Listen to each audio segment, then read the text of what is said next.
Program The First Light of Nibbana. Article by Porrawee Tapsai. Sotapanna in the Rains Retreat, Day 5. Episode Nurturing the Mind to Brightness with Suta. As the Dhamma practice reached its 5th day, the change within the mind became distinctly clear. The first few days were filled with restlessness and discomfort both in body and mind. Sitting in meditation brought aches and pains, while the mind was a whirlwind of incessant thoughts, questions, and doubts. But by patiently observing, just knowing, without pushing away or resisting, until today, everything has become unbelievably easier. It's as if a fog that once obscured the view has lifted. This has allowed for a more direct and clear perception of what arises within. There's no longer a need to exert great effort to control anything.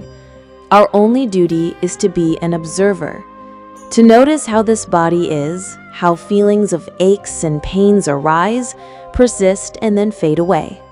To notice how the mind is, one moment thinking of the past, the next worrying about the future, and then settling down. Thoughts and feelings are the same. They bubble up, linger for a moment, and then dissolve.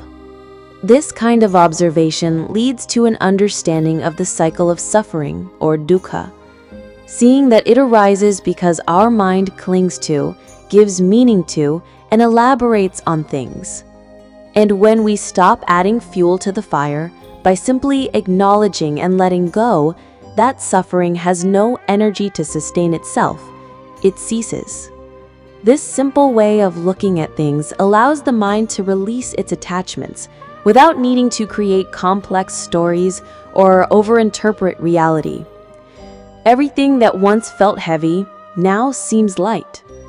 Upon understanding the state of things as they truly are, the mind is as if illuminated by a guiding light. It becomes brighter, clearer, and lighter than ever felt before. A lightness born from not carrying unnecessary burdens, from not carrying the self-created and long-held misunderstandings. Thus, it is learned that the essence of the Dhamma is not difficult or too mysterious to be accessed. It is an invitation to look at things directly, to see them as they truly are. When we see with our own wisdom that all things arise from causes and conditions, that nothing exists independently, the mind gradually releases its grasp. There's no need to struggle against things, no need to fear the future or long for the past, no need to hold on tightly for fear of loss. The suffering that once seemed like a daunting giant slowly shrinks. It doesn't vanish miraculously, but we become better acquainted with its face, seeing it more clearly until it no longer has the power to dominate our mind as it once did. As the mind begins to let things go, seeing change, the arising and ceasing, as the natural way of the world, it becomes progressively more liberated. Dhamma is wisdom. It is the understanding that allows us to return to living in this world authentically and happily. When we have wisdom as our guide, we are not led astray by temptations, not deluded by baseless beliefs, not overly fearful. It's like discovering a flashlight in a room that has always been dark. That light shows us the path, reveals the pitfalls and the traps of defilements that we have stumbled time and again. Most importantly, it shows that all suffering has a cause. When we see the cause, we can address the root of the problem.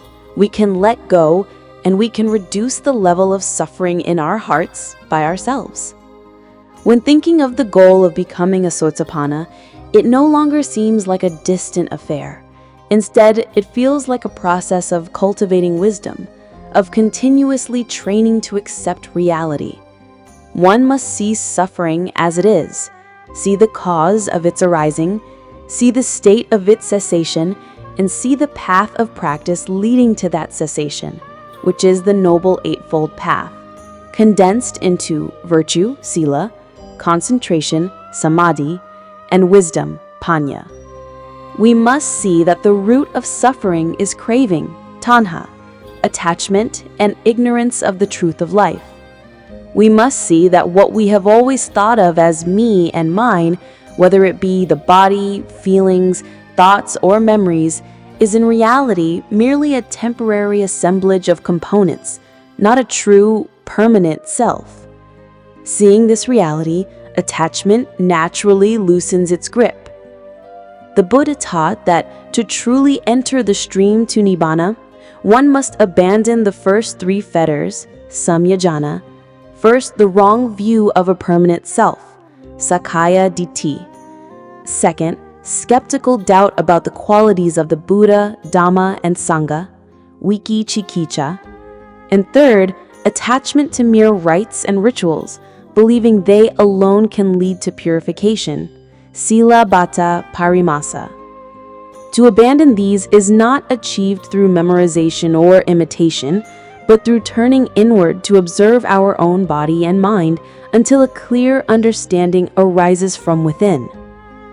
What has been discovered as a source of power, enabling us to walk this path with stability, are the factors of enlightenment, bodhipakkhya Dhamma, especially the 5 spiritual faculties: faith, saddha; virtue, sila; learning or hearing Dhamma, Suta; generosity, chaga; and wisdom, panya.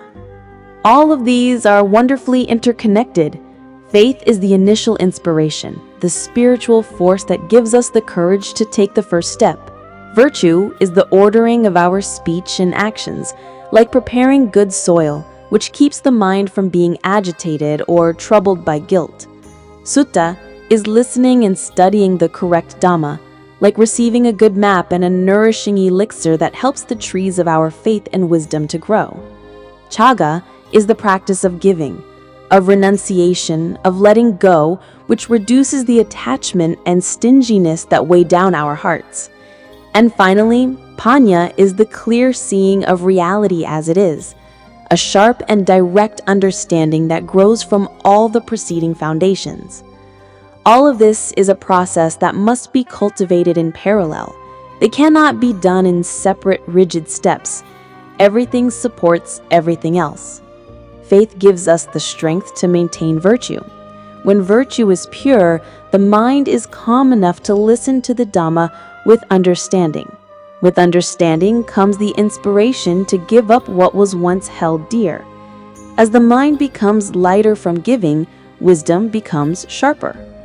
As wisdom sees the truth more clearly, faith becomes even more steadfast. Everything works together in a beautiful cycle. Continuing to practice, the mind becomes ever more radiant, light, at ease, and natural.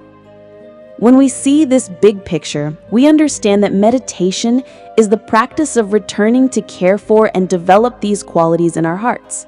We must practice, must diligently water and till the soil, must pay attention, like growing a tree that needs water and fertilizer every day.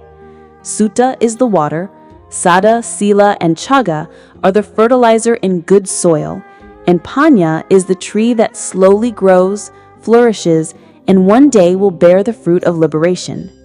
When these qualities are fully developed in the heart, the mind will be stable, unshaken by the various events that come its way.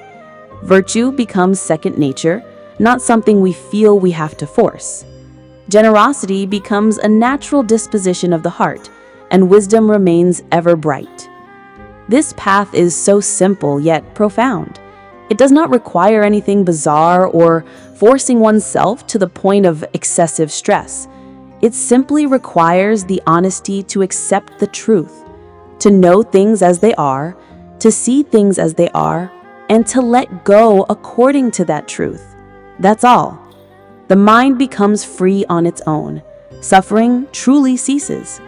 This is the path the Buddha pointed out, something that can be proven by oneself and practiced in our daily lives, if only we are willing to stop, willing to look, willing to listen, willing to understand, and willing to let go.